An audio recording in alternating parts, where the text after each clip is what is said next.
For the next panel, Geopolitics and the Major Powers, please welcome on stage the moderator, Deputy Editor of Foreign Policy, Stefan Theil.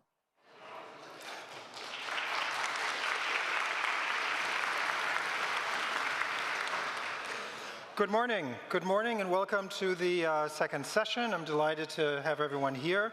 The title of the panel, as was just mentioned, is Geopolitics and the Major Powers, the U.S., China, Russia, and India. The first panel already alluded to some of these issues, but we hope to get into a little more depth on this tiny and inconsequential topic, so we'll do our best in the next 90 minutes. I'll introduce the panelists shortly, but first the organizers asked me to make just a couple of introductory remarks about our topic and what we want to discuss today. Our subject, the geopolitics of the great powers, could not be more timely now, perhaps more timely than Kate and you all thought when you were planning this last year. Every day for the past 2 weeks, and it's only been 2 weeks, we've watched Donald Trump swinging his axe at the alliances, norms, and institutions of the old security and economic order that Europe once took for granted. Already he's threatening to annex various parts of the Western Hemisphere and turn America into an expanding country again. As much as we've learned to expect the unexpected from Donald Trump, I'm not sure any of us had the US becoming a revisionist power in 2025 on our bingo cards. We also thought that the main threats to the liberal order of open markets, free trade, collective security among the democracies came perhaps from China and Russia, not the United States saying goodbye to the collective West. We in the foreign policy community have been talking about a transition to a new global order for decades now. But a long time, all of this was theoretical. Fareed Zakaria, my former boss and editor at Newsweek, wrote a famous book in 2008 called The Post-American World. That became an epithet for this transition. Some other people picked up on the idea of a multipolar future order that we'd be moving towards. That was just a descriptive analysis. What then happened was that a lot of liberal, progressive internationalists took that analysis and turned it normative, thinking that a post-American or multipolar order would be just grand. Less power for the West, justice for the global South, and all the wonders of a fair and just and equal and green and multilateral world. And what this thinking didn't account for was that the change from one geopolitical order to another has always been very, very messy. These changes involve wars, as we're seeing now. They involve economic upheavals, like the breakdown of open markets and free trade that we're seeing now, including here in Oslo, where fine Norwegian shipping companies now have to go all the way around Africa because the United States Navy is no longer, after 80 years, no longer in the business of keeping all the world's sea lanes open for everyone else to use. And that may be the least of Europe's troubles. But most of all, the messy breakdown of an old global order means new geopolitical alignments. Rising powers claiming their place in the sun, and a whole lot of instability as this process plays out. And that's what we want to talk about today. So let me introduce our panel. We have from Washington, Kate Johnston, Center for New American Security. From Oslo, Jo Inge Bekkevold, Norwegian Institute for Defense Studies. For Berlin, Sasha Gabuyev, Carnegie Russia Eurasia Center.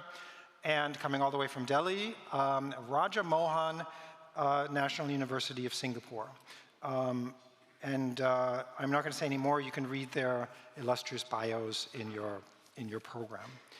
But I do have to say, Kate, the organizers, you picked a very unusual group of panelists for me today. This is the first time I've moderated a panel at a conference where every single one of them has written for me. So as their editor, I can vouch for their very high competence. And I swear I played no role in selecting them. So I'm delighted to have you all here. The format will be similar to the last one. We're going to have short opening statements, about 5 minutes each, by each panelist, followed by a moderated discussion. But I do want to leave some time for audience questions. So think of, as you listen, think of sharp, short questions. Maybe also some of our other speakers who work on these issues. So we're going to have a little bit of debate with the audience as well.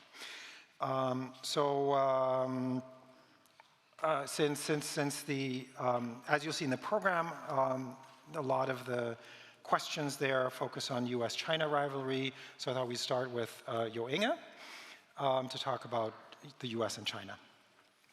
Thank you, Stefan, and thank you to Kate and the Norwegian Atlantic Committee for inviting me. It's always a great pleasure to take part in this conference. U.S. China is the topic I will talk about. I will present to you sort of my thoughts on 3 aspects related to the U.S. China rivalry. But first of all, I would like to pick up on something that was said by one of the panelists in the previous panel, because it relates to this. It was said that the reason why the United States is turning more isolationist today is because it doesn't face any serious threats or challenges. I would disagree with that. If the US turns isolationist today, it would be because it totally ignores geopolitics.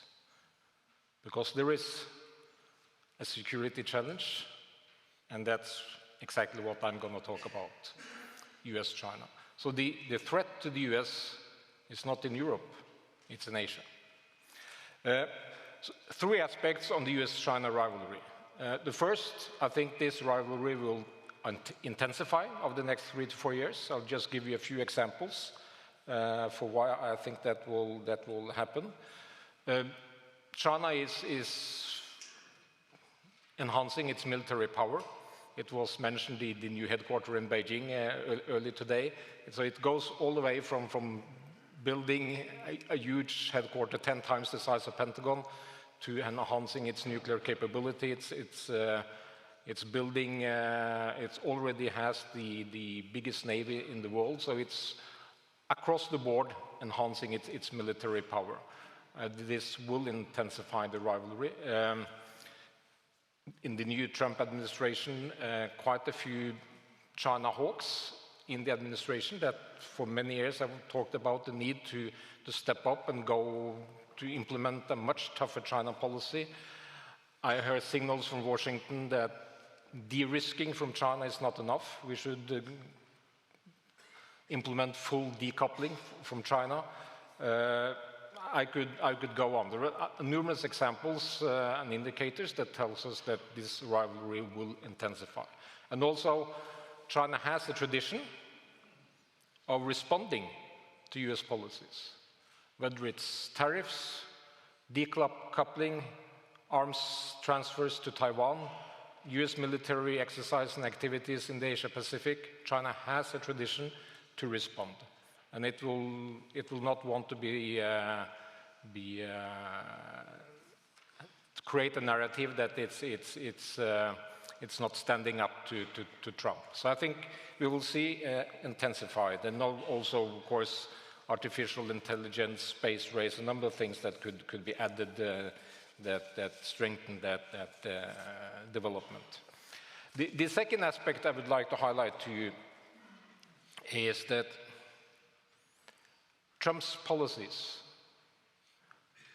will it enhance or weaken the US position vis-à-vis China? Currently, the US is in a much stronger position than China. Economically, militarily, on a wide range of indicators, the US still is the most powerful state, more powerful than China. But some of the things I see the new administration implementing, I would argue, would probably weaken the US position vis-à-vis China. And I will just explain to you why I think that may happen. Actually, I'll give you five reasons for why I think Trump's policies will weaken the US position vis-à-vis China. First, the economic statecraft, and that is not only tariffs, but also decoupling. Of course, this will hurt the Chinese economy, but it will also hurt the US economy. And China has prepared to hit back. This is not coming as a surprise to Beijing, so they are prepared to hit back. And in addition, Trump is also imposing tariffs on a number of other countries. So in sum, this will also weaken the US economy. That's one reason. A second reason is, it was already alluded to earlier today, there is more uncertainty about US alliance network today than just a few days ago. And if this continues, not only imposing tariffs on friends and allies, but also creating uncertainty with reference to Greenland, referring to Canada as the 51st state and so on, this creates uncertainty. Of course, US military posture would be the most important indicator. So as long as the US military posture is in place in Asia or in Europe, this would be the most important indicator of US policies. But statements, economic policies, tariffs towards allies, it all contributes to weaken the cooperation. And this plays into the hand of China. And China has for a long time tried to sort of bring Europe closer on board, encouraging strategic autonomy in Europe. It's easier for China to leverage this on Japan, on South Korea in Asia, and on European countries as well. A third reason, Trump is pulling US out of the international multilateral framework. This opens up for China to enhance its own position.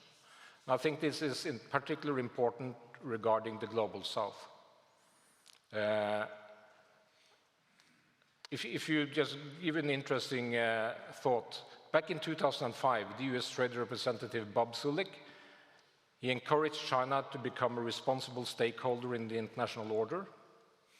And with the US pulling out of the international order now, if China plays this smartly, they could turn the table on that. China, I already see signals that China is trying to present itself as the key component and the responsible stakeholder, turn the tables on the US. Another reason is, I think it's fair to say that we already see signals that Trump is weakening US democracy and state capacity. In China, the state is too big. But there is also a risk that the state can become too small. I think that this is maybe what we could see unfolding in the United States. So if you withdraw the state too much, that is equally challenging. So in the end, it weakens the ability to implement policies, the ability to govern the economy, and so on. And finally, there may be so much disruption between US, Latin America, between the US and allies. There is always a risk that you have so much internal focus, so you lose the big picture. And this would also play into the hands of China. I think it was yesterday or the day before, Donald Trump, with regard to tariffs on Canada, Donald Trump said that, Canada, you don't have anything we need. As a China scholar, without comparison, of course, but still, I immediately was thinking of the first British diplomatic mission to China back in 1793, Lord McCartney tried to open trade relations with China, and the Chinese emperor told him that you don't have anything we need. Right? It didn't turn out well for China, and what I'm saying is it's always a risk if you don't want to sort of engage and interact with the larger world, and that was China's problem back then. And there is also a risk that America first could turn into America alone, and this would, in some, I think, enhance China's position. So, do you have 30 more seconds, or 30 seconds are okay. 30 seconds. The third aspect I wanted to draw your attention to is what is U.S.-China rivalry? What does it mean for European security? And just very quickly, two things. When China is in a rivalry with the US, Russia has great geopolitical value for Beijing. It means that Beijing will go to great length to keep Russia on board, and I think other people in the panel will talk about that. And the second thing related to European security, I think the United States has two flanks, Pacific and the Atlantic. And from the very beginning, both flanks have been important to the US, and they will continue to be important, but not always equally important. And I think in Europe we have to face the reality that we are living in a time when the transatlantic flank is not the most important flank in US strategy. And that, if we had realized that back in 2011 when the US announced the pivot to Asia, I think Europe would be in a much better shape today. Thank you. Thank you, Inge. Next we have Kate Johnston, who comes to us from Washington to talk about the axis of upheaval. Great, thanks very much, Stefan, and thanks, Kate, for the invite, and to the Norwegian Atlantic Committee. It's great to be back here in Oslo. So as Admiral Bauer and Lord Robertson said in the first panel, a defining feature of this period of increased great power rivalry is the cooperation between some of those powers. And the one that's most concerning is, of course, the cooperation between Russia, China, North Korea, and Iran, or the axis of upheaval. And that cooperation is taking lots of different forms. It's weapons and economic support from all three to help Russia sustain their war in Ukraine. It's diplomatic support at the UN, and military technology transfer between Russia and China. It's largely bilateral, or sometimes a trio, within those four states, and it's not a bloc or a formal alliance. And whilst this cooperation isn't driven by a central, coherent ideology that's shared by all four, they do share that opposition to the current world order and a desire to revise it to suit their own interests. And this cooperation and coordination matters for all of us, but for a number of reasons. One of them is that they're helping each other to evade sanctions that are deliberately meant to constrain their behavior, but their economic relationships means they can get around those sanctions. The military cooperation between them means that they're more of a threat to the West. For example, support from Russia is probably accelerating North Korea's nuclear program. And their cooperation, particularly through other organizations such as the SCO or BRICS, is actually showing that these countries aren't as isolated on the world stage, which is something that the West is trying to do. So although I'm meant to be talking about the axis of upheaval today, I'm aware that wearing my American hat and coming from DC, that there is a strong interest in what is happening with the new administration. So I guess against this background of this growing adversarial coordination, we now have a new president in the White House who has a very different approach to geopolitical competition.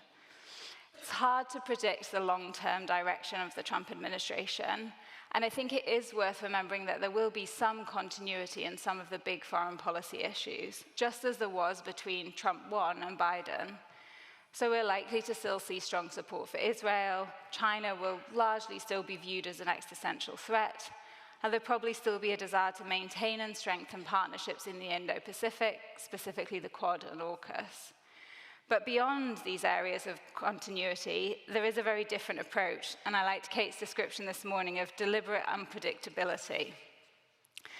So in the first 24 hours, we saw 26 executive orders issued, which was more than any other president in the same time period. And whilst lots of those actions have had quite a domestic focus, the halting of almost all foreign aid, the diplomatic spat with Colombia, the imposition of tariffs on Canada, Mexico, and China give us a bit of indication of what might be to come.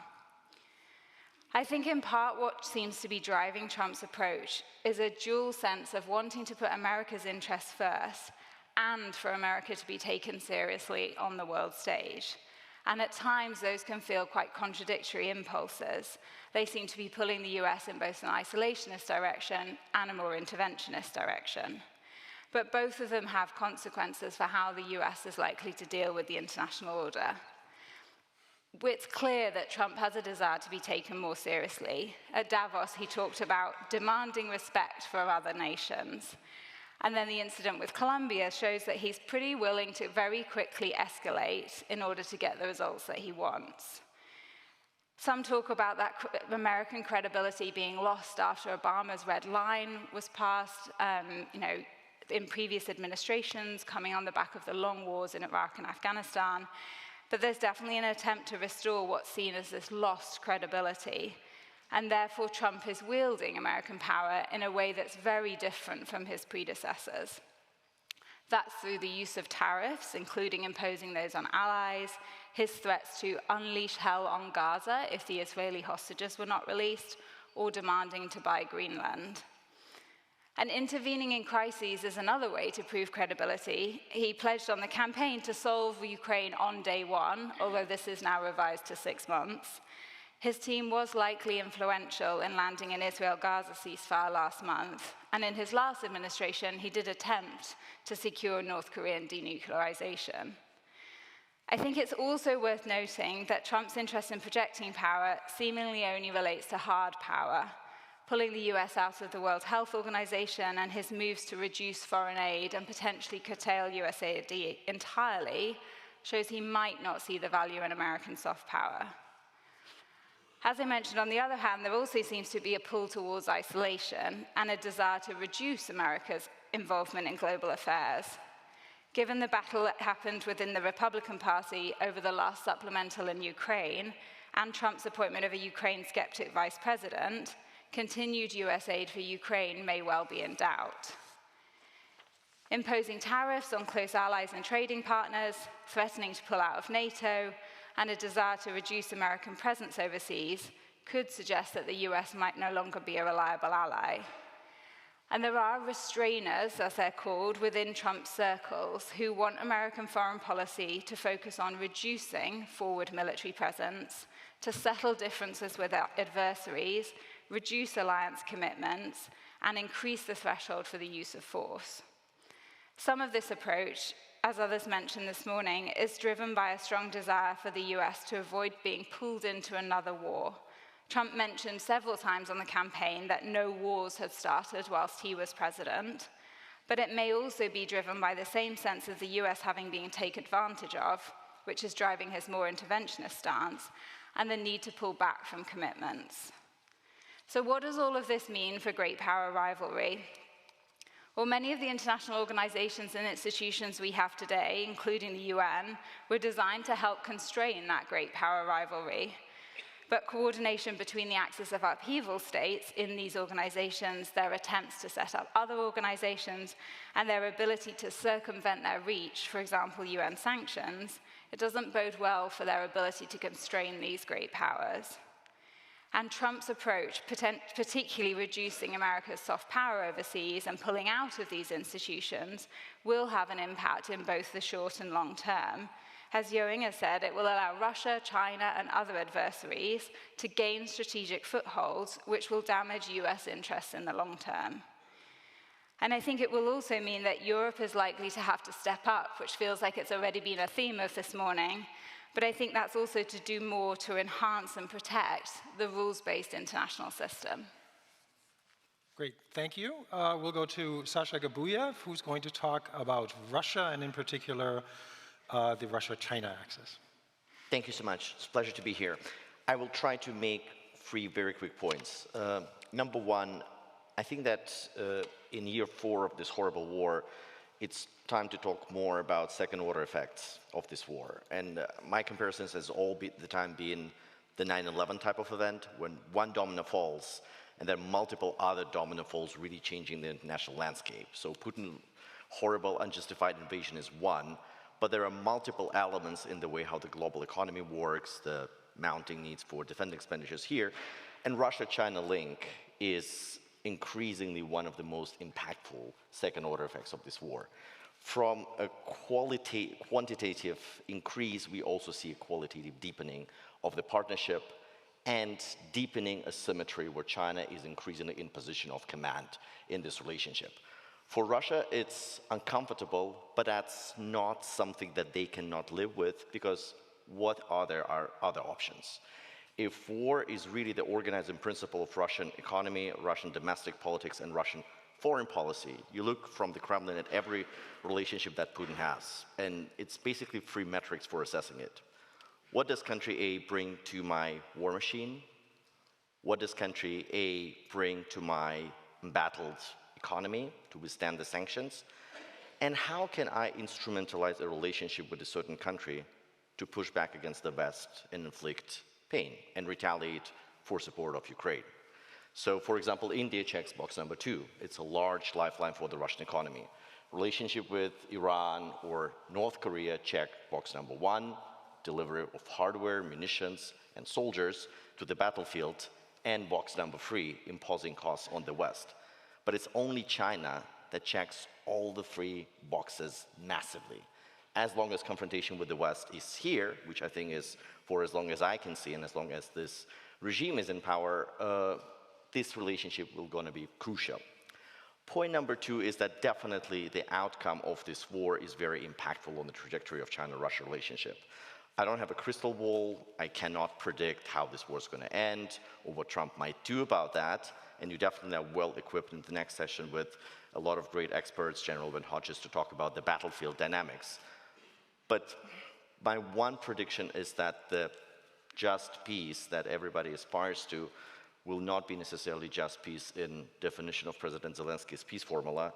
And the next 12 months, you hear that throughout the conflict that, oh, the next 12 months will be crucial.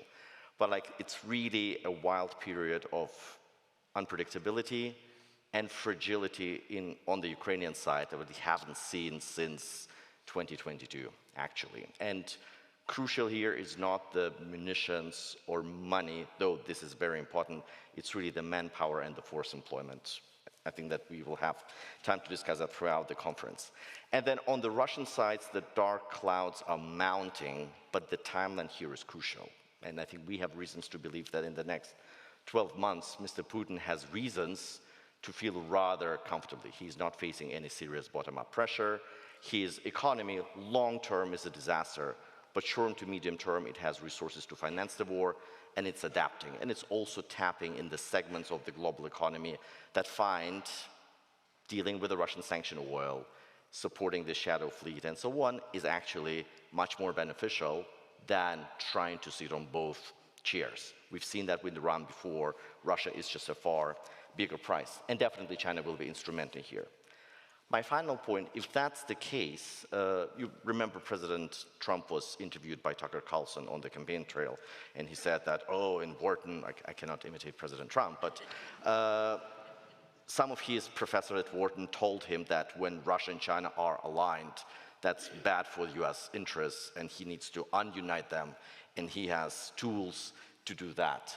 I wonder what these tools really are, and I think that you hear a lot about reverse Kissinger. I think that since Russia and China are really much more intertwined than they have been before, and they have predictability in each other, where Vladimir Putin has reasons to believe that it's either Xi Jinping or the Communist Party that will be his negotiating partner on the other side for another decade, or as long as he's in the Kremlin. I think that the Chinese leadership has the same confidence in Vladimir Putin or somebody like him being in the Kremlin and ready to go an extra mile. Well, President Trump is facing re-election of his successor in 4 years. He's facing midterms in 2 years. How much trust you can put in the system where the pendulum is going with just really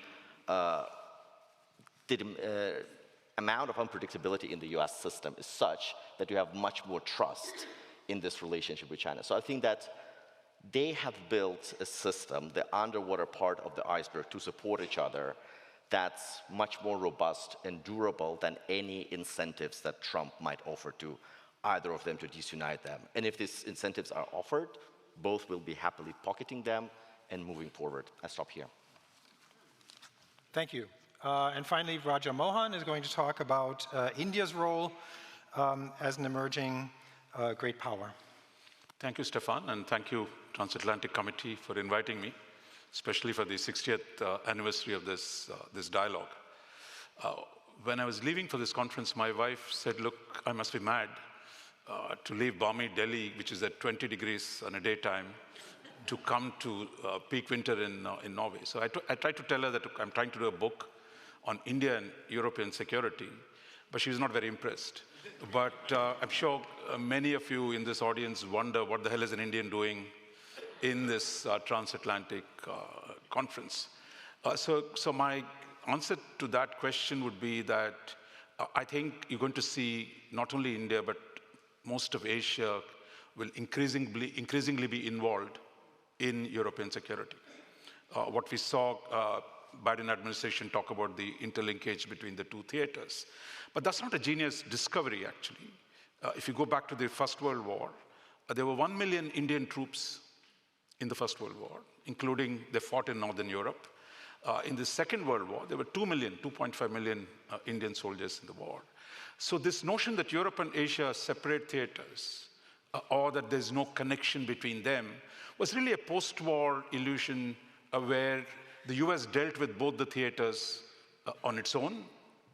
Europe was left to rebuild itself. Asia was in bilateral partnerships with the US. I think what we see today, a US that begins to retreat, retrench, whatever you want to call that, is not going to do the things it did. Then I think we're going to see a lot more need for cooperation on the security issues between India and Europe. And my sense is you see some of those outlines beginning to unfold. That brings me to the second set of points I wanted to make, which is really over the last 4 years since the Ukraine invasion, the Biden administration has brought AP4, Australia, New Zealand, Japan, and South Korea into the NATO meetings. It's now become a regular feature. But my own sense is they would have loved to see India join the AP4 to make it an AP5. But then India has its own path dependence and problems. So that gives me a chance to explain India's geopolitics. Because of our historic connection with Russia, and the belief still that Russian neutrality, if not Russian support, will be needed to have a balance of power in Asia. That was also the argument of Shinzo Abe, that you can't balance China and Asia without some kind of a Russian role, preferably a neutrality, if not support. So the question is, so India still lingers on to that effect that we can't simply abandon the relationship to Russia. But I think at the same time, when India sees that India's future economic growth is with the United States. In fact, our foreign minister is on record saying, no Asian country prospered in the post-war era without American support. There's Japan, China, South Korea, ASEAN, you name it, everyone benefited from the unique access that they've had to the American market. And I think India sees that today. India, on the technology front, on a range of areas, India is closer to the US than ever before. And the US, too, was willing to cut slack for India's, shall we say, reluctance to support on the Ukraine war, because US saw India is needed for Asian balance of power. Therefore, you're willing to cut them some room in Europe so that they don't have to be seen as standing up and lining behind on the Russian question. But I think India's own interests, as we look ahead, will see more and more emphasis on the strategic partnership with the United States, which is really the largest trading partner. Because for us, our problems with China are so deep and so structural that there's no way we can secure our position in Asia without a partnership with the United States. So whatever the US might do in Europe or with its traditional partners, India is not an ally of the United States. That has actually given us space to negotiate a unique set of terms of engagement in which India can play a larger role in Asia, in the Indian Ocean, with the US support. So India is not saying, I won't want to spend money on defense. What India is saying is, look, I want to be a great power. And the US is saying, we'll help you become a major power in the region. So over the longer term, an India that projects power into the Middle East, into Southeast Asia, would be one that complement American interests. And probably it'll be necessary at a time when the US is pulling back. And finally, I would say that I heard this morning Europe is rich. We really can see that. And I think if the US begins to retrench, I think Europe needs new partners in Asia, and I would say India is going to be one of those partners. So we already heard from von der Leyen that in the second commission, her first trip is going to be to India. So I think we're already seeing expanding engagement between India and Europe, both in terms of European security, as well as in the peripheral areas of the Middle East, the Indian Ocean, where I think we can begin to work together, whether it's in modernizing our defense industrial base, or in getting our navies to cooperate more, or in the high-tech sector. So I think the door is open, I think, for a larger Indian engagement with Europe, and with them to work on issues of both Asian security, Eurasian security, as well as the management of the global order, in which the US is going to play less and less of a role. So I'll stop here, Stefan. Great, thank you. So we have lots and lots to talk about. Let's try to dig a little bit deeper into some of these issues and how they'll affect Europe. Just quickly, Sasha, let me start with you. Since this is going on right now, does China have an end game for how the Ukraine war is going to end, or the war in Ukraine is going to end?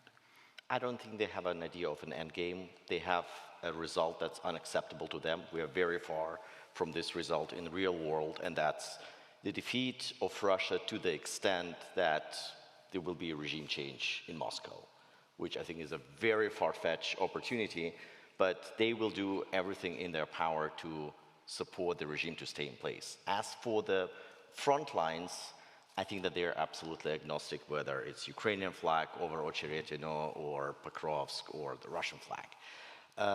I think that they are genuine when they're saying that they really want this war to stop, but to stop at the extent that the American eye of Sauron is off their role to support the Russian war machine, and that Russia remains isolated and increasingly on trajectory to be China's junior partner on Chinese conditions. That's the prerequisite. I think their problem with being helpful is twofold.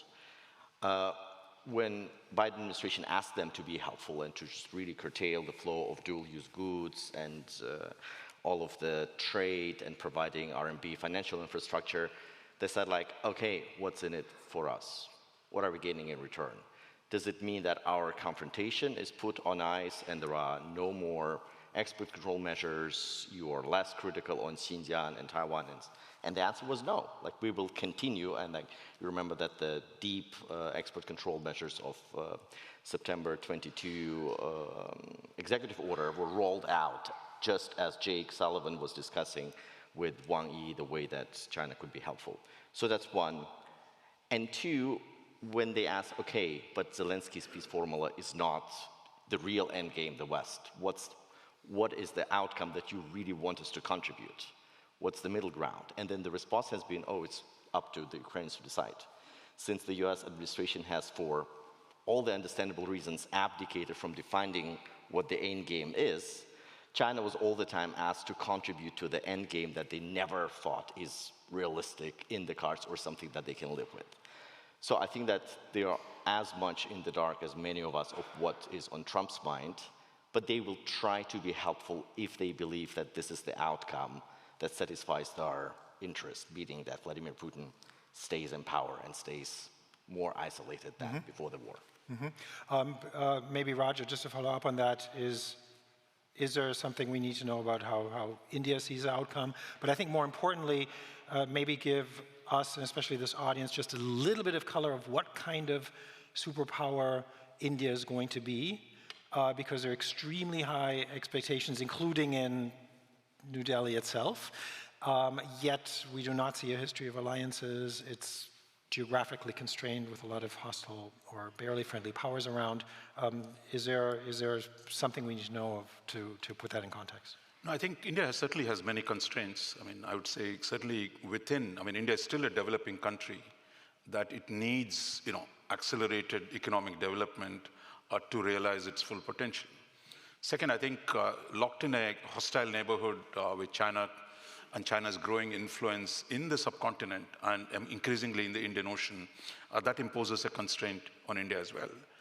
I think what Delhi sees is that to break out of this box that India is in, both in terms of accelerating its economic growth as well as improving its security, the answer is greater cooperation with the US. So here it is, most of you assume India is non-aligned and somehow we are kind of destined to be hostile to the US, but actually last 20 years, India has moved steadily closer to the US, and my sense is even under the Trump administration. Because there are no expectations of massive contributions by Americans, the fact that India's interest to become a great power and US interest in shedding some of its burdens actually perfectly enmesh between India and the US. So we're going to see, I think, a lot more happening between India and the US. And I think India also hopes Europe, the rich Europe, a Europe that has really no contradictions with India, can at this point find more common ground and that we can actually work together to think of not just transatlantic security, but of Eurasian security, where a Europe that must take on larger responsibilities, whether it's in defense production, increasing from ammunition production to modernizing your defense industrial base, which is also Indian requirement. So I think there is going to be a lot more possibilities there. The French have always been a good defense partner for India. Now Germans have just agreed to sell submarines to India. So I see a lot more European contribution to the modernization of India's defense infrastructure. Right. And then you have the Middle East, which is a common ground between us, and I would say even the Mediterranean region. Over the last 3-4 years, there is actually more engagement between India and Europe on the Indo-Med region, or the Euro-Med region, where actually in the Eastern Mediterranean, in the Middle East, we're beginning to see more cooperation. So I think I would say, summing up, in India, that would be a partner to the US without being part of the so-called collective West, but on terms that are uniquely negotiated. Two, on the economic and the defense modernization side, there is going to be continuing common ground between India on the one side, US and Europe on the other. So I would finally say the expectations that nothing is changing in Europe, in Asia, while Europe is in a turmoil. You have Japan today in a situation where, under the new Prime Minister Ishiba, people are talking about a little Japan. In a way, there is exhaustion within Japan, which is also having a massive population decline, and a potential smile diplomacy from China. The idea that a US that is withdrawing will still have Japan completely in embrace of US. That's the question. In South Korea, there's actually been a backlash against the AP4 business. The opposition leader, who's a leftist, a left-leaning social democrat, we call him, is anti-US, anti-Japan, pro-North Korea, pro-China. Now, if he replaces the current, and they've criticized actually sharply the idea that South Korea might want to sell weapons to Poland and selling to Ukraine, and they're opposed to the idea that South Korea should join NATO, NATO's efforts. So I think you're going to have a lot of turbulence within Asia. And given that situation, I would say, take a fresh look. And I think India would be a logical partner in many ways to Europe as well. On the US side, the situation is clear, but on the Europe. Yeah. Ewing, I think you wanted to make a very short comment on that. Yeah, yes, if I may, I have also one thing I would like to follow up concerning Sasha's point on the China-Russia as well, because I think it's really, I fully agree with your assessment. And I will even stress it a little bit, that let's foresee that if Trump makes a deal with Putin, he gives Ukraine to Russia, take the Baltics as well. Just imagine. That would not change Russia-China relations, right? The current situation is completely different from during the Cold War, when the United States could play the China card on the Soviet Union. Because today, Moscow does not see China as a huge threat the same way that China viewed the Soviet Union as a threat during the Cold War. Because China is preoccupied in a naval rivalry with the United States at sea, geographically away from Russia. So I fully agree with you. There is actually no limit to what Trump or the US could give to Russia. China would still not become a threat to Moscow. It's very different from during the Cold War. And so it makes it different. Concerning India, very, very quickly, I mean, when I talk with naval strategists in the United States, they are actually more keen on European navies working with India in the Indian Ocean than sailing in the Pacific. So I think there is a lot of possibilities for collaboration. Yeah. I'd like to get to the axis of upheaval and some of the ways that might work to balance it. But first I want to thank you and the organizers for not calling it the axis of evil. I've been to a conference, I was at a conference recently where they called it that to describe the same powers, and half the discussion time was wasted on refuting the use of that tainted term. So hopefully we'll have more time to have real debates. You know, in the past, when there was still such a thing as a cohesive West, there would have been you know, rebalancing, or we'd be talking about containment. Now, what happens to that, or do you see any alternative forms for that kind of traditional balance of power rebalancing when the US checks out of the collective West? I mean, I think first of all, I'd say, at least at this point where we are in the administration, I think it's not, I don't know whether the US will check out entirely or step back entirely. Fair enough. So I think we are already seeing, and as I talked about, a level of interventionism from the US. It's just taking different forms than perhaps we've seen in the past. I do think it means that there is more of a role for Europe to play in terms of pushing back and constraining some of these actors, particularly in terms of Russia, because Russia will always feel like more of an existential threat for Europe than it does for the US, and that's partly just because of geography, I think.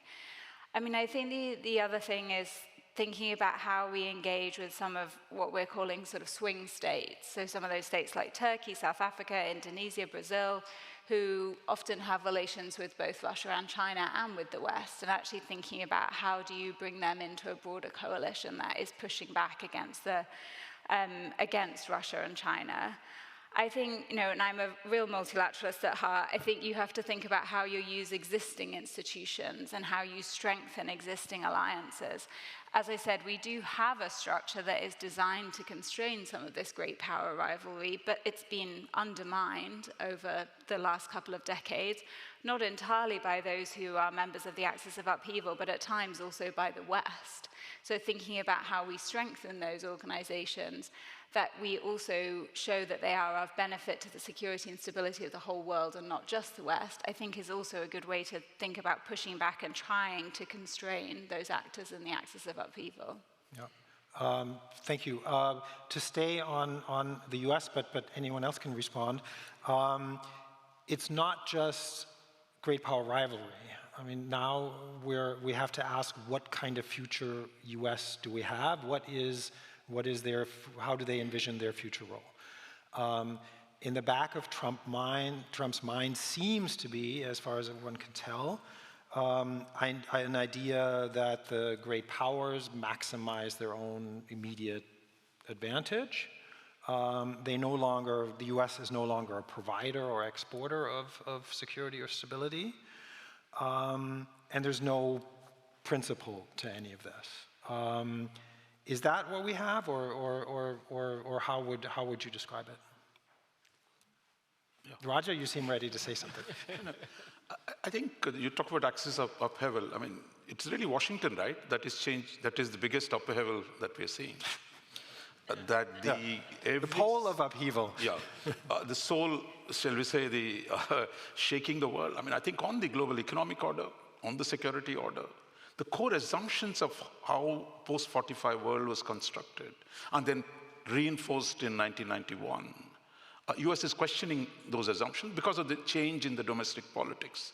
I think if we take that as a starting point, I think there will have to be some rearrangement, which I think US is looking to rearrange the terms of its engagement with its allies in Europe and Asia. If you saw Secretary of State Rubio's op-ed in Wall Street Journal 2 days ago, saying we paid too much attention to the rest of the region and not enough to Latin America. So his first trip is to Latin America. So in some sense, you can say the Greenland Panama Canal story is really about consolidating US power in the Western Hemisphere. So I think what it does is that, we heard some of that in the morning, that I think US friends and partners should be willing to take more responsibility. Instead of simply complaining that the US is going rogue, I think the question is, if US taxpayer is not willing to fund certain type of activity, but it's not something we can influence from outside, though a lot of liberals in Europe think they can still, Labour Party thought they could influence the election. But I think the real story is, we have to accept what the US does. And within that, what is it that we can do to strengthen structures of security and the economy in which the US wants a less of a role, less of a burden?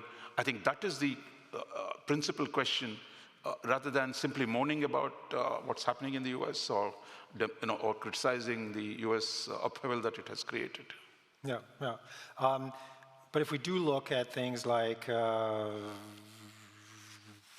annexing neighbors, wanting to control the hemisphere, pulling out of Europe, or at least talking about it, that's Putin's world, right, Sasha? It is. There must be champagne corks popping. Whatever vintages he has in his cellar, and there are many, he's happily to uncork all the rarest bottles, because it's really the glorious moment where the leader of the free world is basically parroting his talking points. And if you can renew the deal on the Panama Canal, why can you not explain why you are annexing a certain peninsula, right? It's definitely a gift. And I think that when people say oh, Trump can be so strong with regard to Russia, there are powerful tools, there is drill baby drill, there is enforcement where he can open the store and give Ukrainians much more what's in the hardware. Is that believable from Putin's vantage point? I don't know. I think that on the drill baby drill, that just doesn't match really with the cost structure of the US shale producers. Even if you listen carefully to Besson's pronouncements, it's going to be end of 26, 3 million barrels per day of oil equivalent, mostly liquefied natural gas. So I would be concerned if I'm Equinor. But if I'm Russia, that's not something that I haven't seen in the projections of the International Energy Agency already. Sanctions enforcement, well, you do this to US aid, what will be consistency of Treasury and Sanctions Bureau or the State Department that he canceled, by the way, in his first term, we're all going to see. So if sanction enforcement in the US collapses, go talk to David O'Sullivan and folks in Brussels. Europe is not equipped for sanction enforcement without the US. So I think that for Vladimir Putin, it's definitely a target-rich environment that he's happily to exploit. And then the damage is mostly done without much of his help. Yeah, yeah.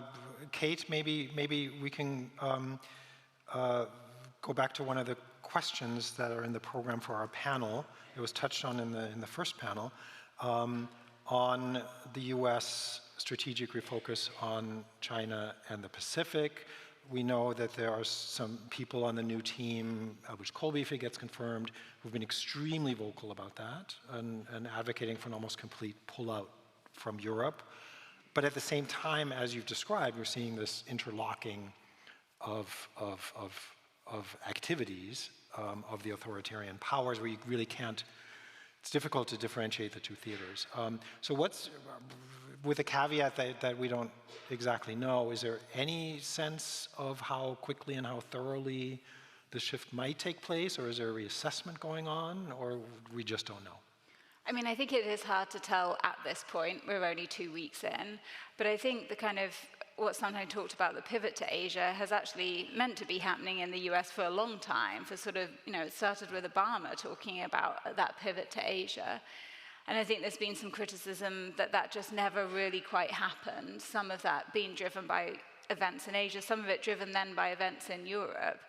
And of course, had Russia not invaded Ukraine, what would that have meant for the US's pivot to Asia? Would they, in fact, have been able to do that much more effectively? But as you say, those theatres are now much more connected than they were previously, because of the connections between those in that axis of upheaval, particularly between China and Russia. And I think there is a really big question about what a more forceful pivot to Asia might mean for European security, and that picks up on lots of the issues that people were talking about in the beginning, in the first panel, about how is Europe going to provide for its own security. I mean, I would expect to see more of a conscious pivot towards China, because there are more kind of China hawks within the administration, and there is also a sense of how much longer can we really support Ukraine. You saw that even before Trump was in power, how difficult it was to get through the supplemental. So I would expect to see that, but it is difficult to say at this point exactly what it's going to look like. And I think there is also a role for Europe and others to play in showing that those theatres are linked, and that actually pulling out of Europe and potentially allowing Russia to get what it wants in Ukraine will also embolden China and cause more of a problem for America and the West in the Indo-Pacific. Right. Fair enough. But to stay on the issue of we don't know, and there are a lot of unpredictable things, it's very easy, we talked about this last night, it's very easy to imagine Trump trying to make some sort of deal, which he loves to do, and take the pressure off, say, North Korea or Iran, and judging by Trump 1.0, not get very much in return. Could that change the geopolitical dynamics you described, or are they too baked into the structure? Are they too structural? Especially regarding the smaller actors too, like I mean, you can make this point about China too, but in your sense also regarding the smaller actors like North Korea and Iran. I mean, I think when you think about the axis of upheaval, it's not a partnership of 4 equal nations. They all have different things that they bring to that axis, and Russia and China are the dominant players in that, with Iran and North Korea as, I guess, the sort of secondary players. I think I think the other thing that dominates that relationship is more of a transactional approach even between those the axes of the upheaval states, rather than, as I say, like a really coherent ideology. They do all want to disrupt the international system, but for slightly different reasons. So I think if you saw a deal with Iran or North Korea, it would definitely change the dynamics within the axis of upheaval, and it may mean that cooperation lessens in some areas, and it may mean that those states sort of fall out entirely. I'm not sure whether it would necessarily harm the kind of Russia-China relationship, but Sasha may be able to talk more about that. So I think you could still sort of pull one of them out, and you would still have a level of coordination between the remaining 3, because it isn't a kind of alliance or a block in the way that we would sort of have in the West. It is individual bilateral, trilateral relationships that are all very transactional. So I think it does just sort of work in a slightly different way. But yeah, others may have more to add on those bilateral. Raja, I want to bring you in on Trump and his potential deal-making. There's a kind of conventional wisdom among a lot of commentators, in particular American commentators, that the global South loves Trump, right? No more lecturing about human rights, all this transactionalism, this kind of a familiar way of doing business. I imagine you have a more nuanced view, and how might that affect the kind of support that the US could enlist against China? No, I think Global South as a construct itself is a... I encourage everyone to read his brilliant essay debunking the idea that there is such a thing as the Global South. Quite an imaginary one. I think it's the liberals in the West get too scared, and the radicals in the East to think you can reconstitute a post-colonial coalition against the West, but neither of them is going to work. Just take Asia, for example. Is China part of the Global South, the second largest economy? Which is do India and China get along? even for the BRICS. So I think everyone is using these forums to negotiate with one country, which is called the United States. So I would still think both China and Russia, for all their current convenience of what the alliance is, are both of them looking for a deal with the US. The question is not, they're not interested in a deal. The question is the terms of the deal that they can negotiate with the United States. For Russia, for example, only US can give them a deal on their integration into the European security architecture. I'm not getting into the terms of it. That's where the problem is.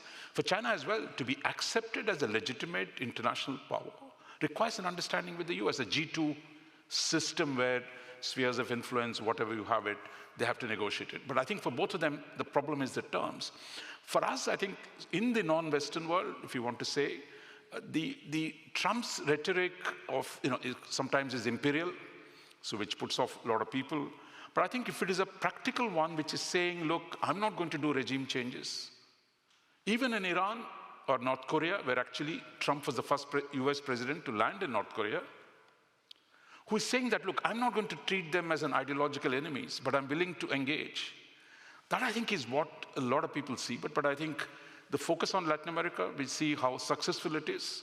But the rest of Africa and other places, I don't think there is a bandwidth in Washington to engage all of these individual countries. But I think a less ideological, a less, shall we say, the post-91 belief that the US can re-engineer the world or re-engineer the domestic developments in every country, I think releasing that through the America First argument, I think creates space for all of us to engage US on the basis of honorable terms. Yes, and Sasha, you wanted to respond? I wish, Roger, you are right that ultimately Russians and the Chinese are looking for a deal with the US and that the issue is really trust. But I doubt whether that's... It's not a question of trust, it's the terms. Yeah, and like whether these terms will be kept with the change of the administration. But I think that, are we still in that world? Because with the Chinese, you remember, like a deal was offered and the deal was G2. Like you are a number 2 junior partner that helps us to steer the board, but you are a privileged junior partner of the United States. And Hu Jintao famously said, no, sorry, China just is a large developing country. We don't have the kind of power to be there as your respected junior partner. Thank you, Barack Obama. So that was killed. And like for a country proud as China to just accept the place in the international security and division of labor imposed on them by the Americans, I think that's something that was there maybe in the early 90s, but that's gone. Like all of my Chinese friends, even the most kind of internationalized who have Harvard PhDs, are not necessarily accepting that world. Remember 2008, the global credit crunch, and talking to people who were just graduating from Goldman Sachs and Wall Street and so on, how pumped up they felt. I think with China, we might be kind of in a different territory. And so is Russia. When is the last time that any member of the Russian elite has spoken to a serious Westerner? You remember Vladimir Putin loved to socialize with Western CEOs. The Russian security establishment was all the time in kind of conversations. And this notion that the West is in terminal decline was more for domestic consumption rather than people believe that in serious. That's where they kept their money. Like it was in Belgravia, not in Sochi, not in Dubai. I think that we are living in a different world since at least COVID, but maybe more. And I think that it's just the speed of psychological change that you sense talking to senior Russians when they believe that actually the US on its last legs. And yes, you see all of the might and so on, but it has clay feet, and we need just to endure and push hard enough for another decade, and then all of the card decks will be set again, and we'll arrive finally at the Yalta that we crave. If that's the kind of crux of what they genuinely believe, I think that we have a problem. Jo Inge, you wanted to respond? Yeah, just a couple of thoughts concerning sort of Trump and potential for deal making with China. At least my understanding from following debates in China is that they have a few lessons from the first Trump administration. First, Trump cannot be trusted. That's an assessment in Beijing. It's useless to build a personal relationship with him because he can't be trusted. And second, do not pay attention to what he says, but what he does.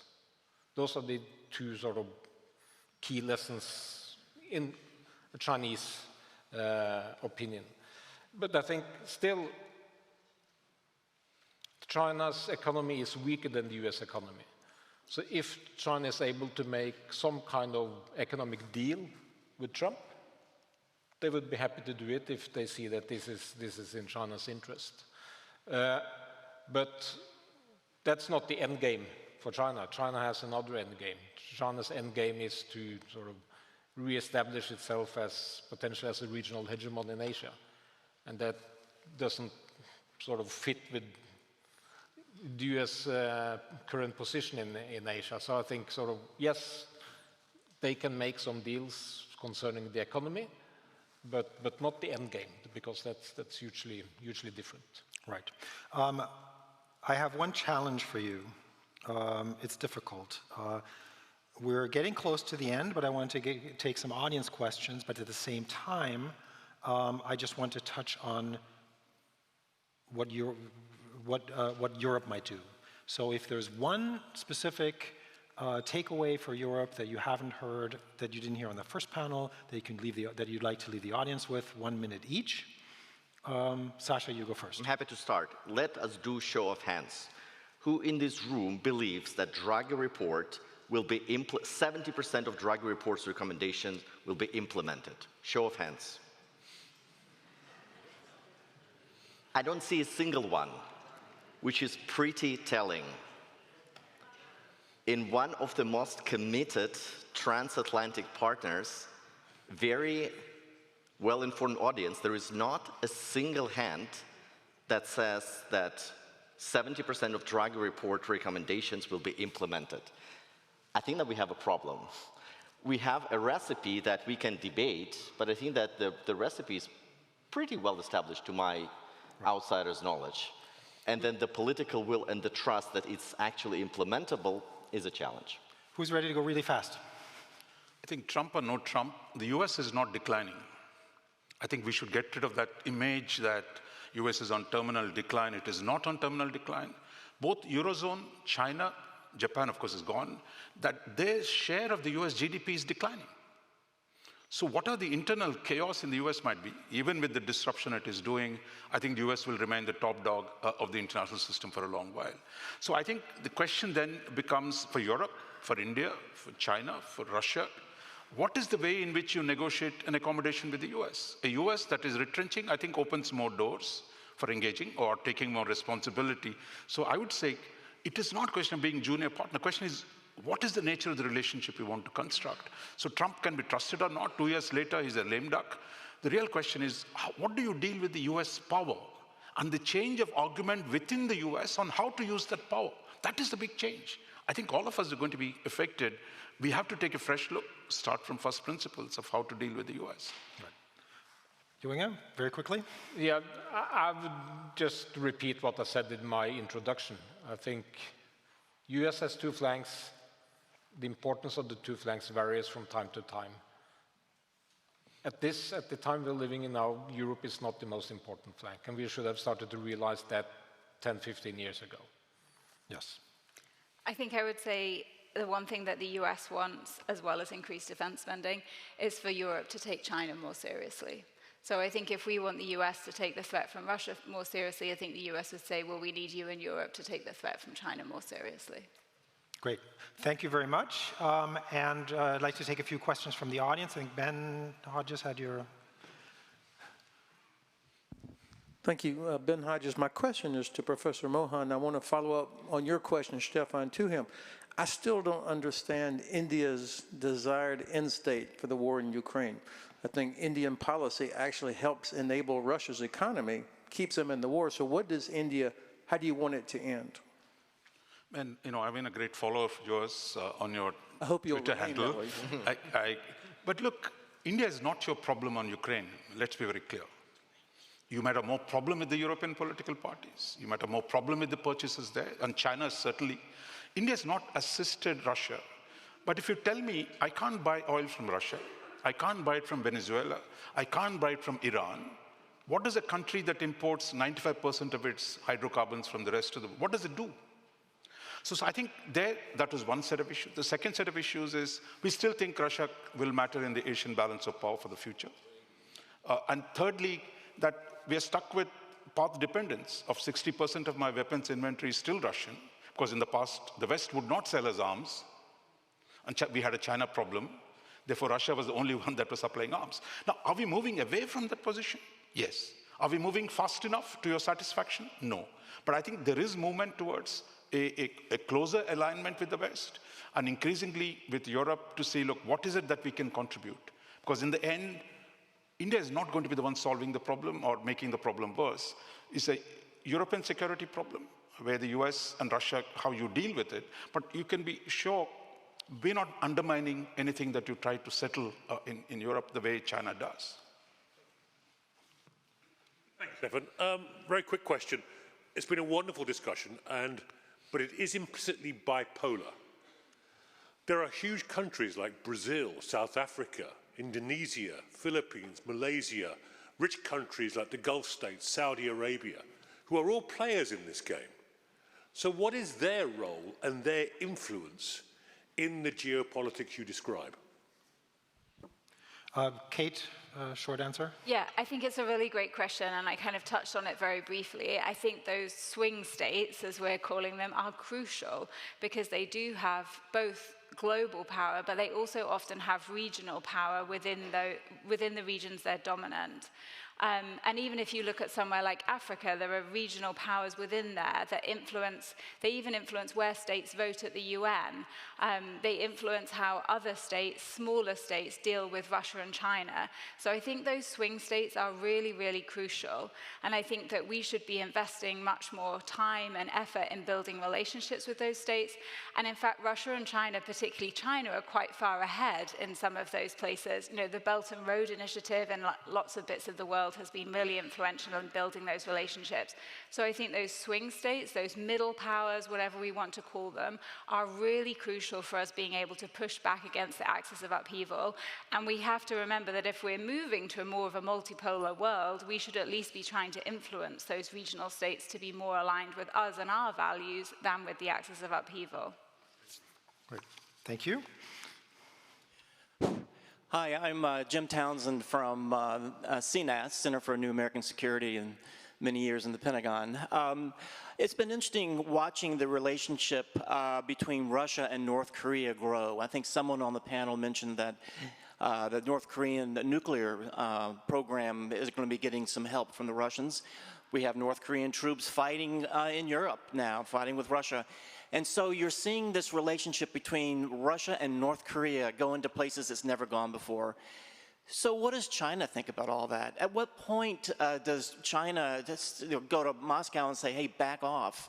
You're meddling around in my backyard. I mean, when does that happen? Or does it not? Maybe this is okay with China. How's that relationship working, that throuple between those three countries?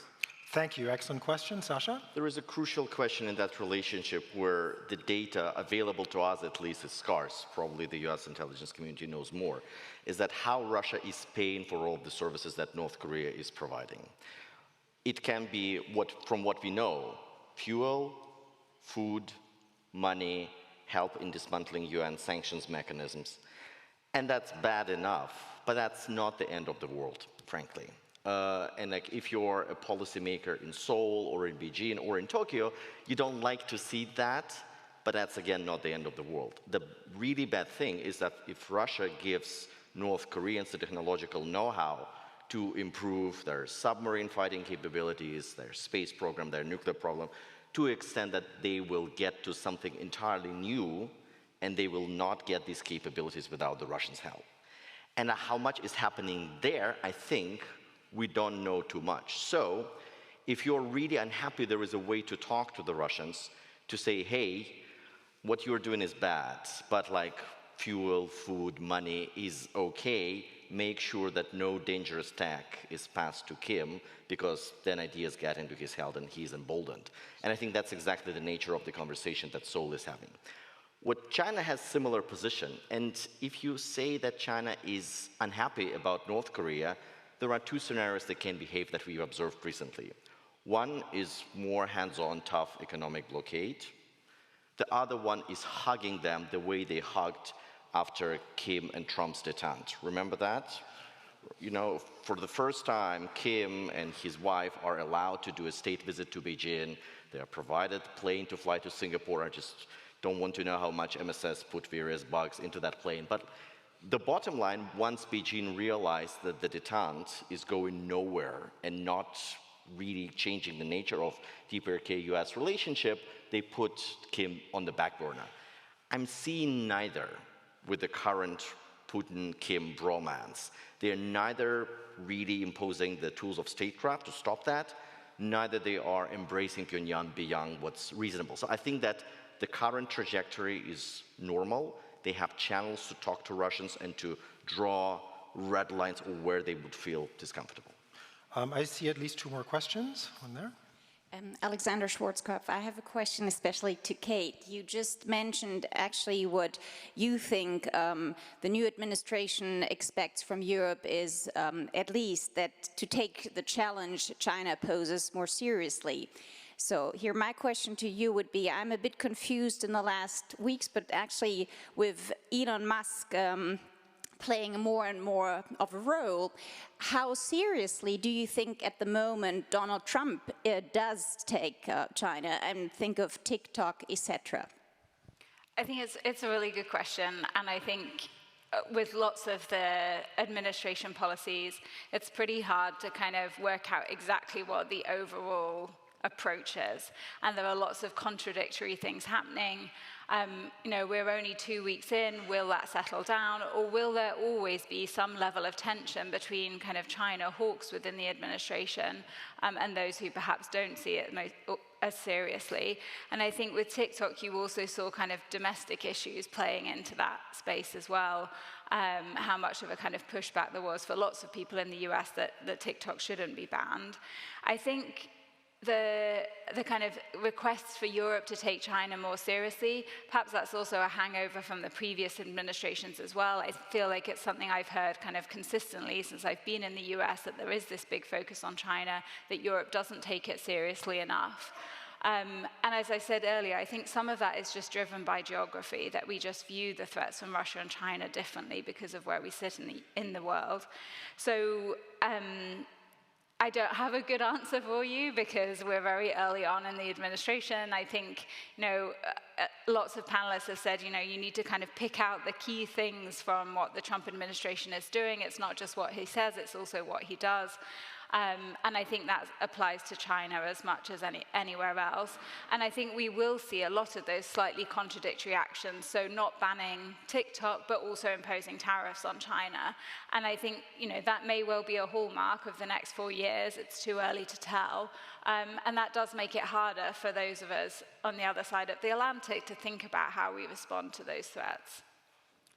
Thank you. Question there? David Richards, I'm, like Rob, a former Chief of Defence Staff. This is a question that really perhaps ought to be asked after this afternoon's first panel. But Raja, since we've got you here, there is talk about a UN multinational peacekeeping force going to Ukraine at some stage, potentially.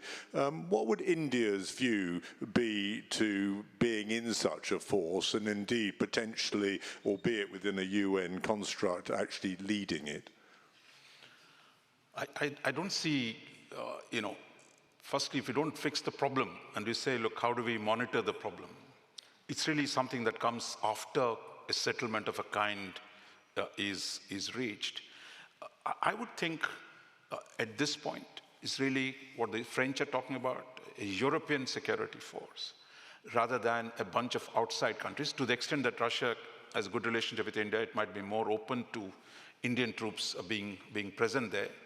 In that sense, people are, even in India, there is a beginnings of a debate, but I see it really, it is something that will come after even an outline of a settlement is visible. At this point, we're not there.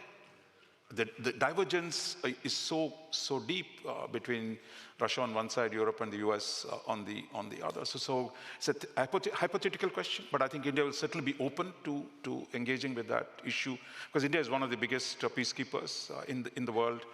Depending on the terms of engagement of the peacekeeping mission might come.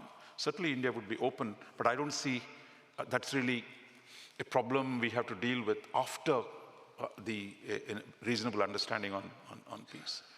Sasha, you wanted to add a quick? I think I slightly disagree. And from the Russian viewpoint, the composition of the peacekeepers, and if we come to this discussion on the line of contact and the international peacekeeping force, we are in a very good territory. We are not there yet, and I think that it's contingent.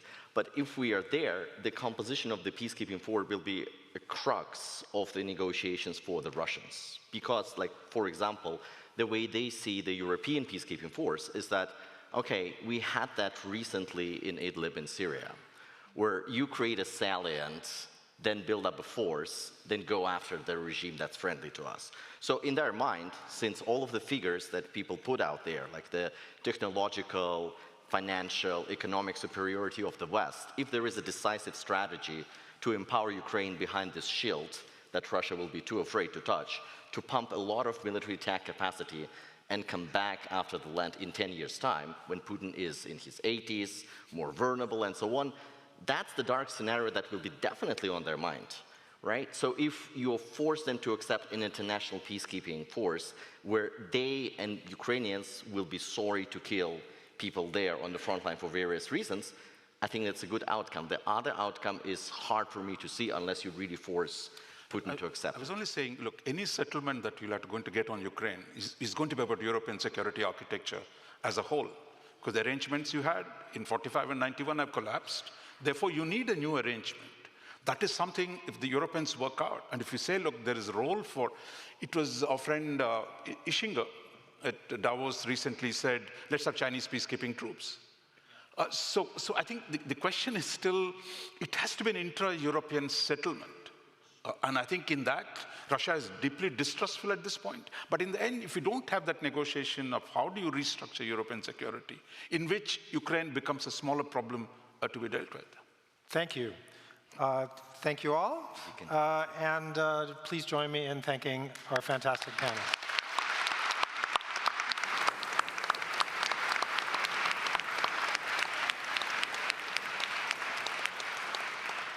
What a fascinating debate. It's really, the world is changing, I'm sure. Thank you so much, Stefan, for moderating this brilliant panel. We have now 1 hour for lunch. I want you to be back here at 13:45 for our third panel dealing with the future of Ukraine. And then we have an afternoon session about Europe being alone with Russia. The lunch will be served in Domus Biblioteka, where you also got coffee this morning. It's for everybody. Please leave your coats here. It's not far to walk, although it's a bit cold outside. The speakers and some invited guests have lunch in the professor building behind the university aula.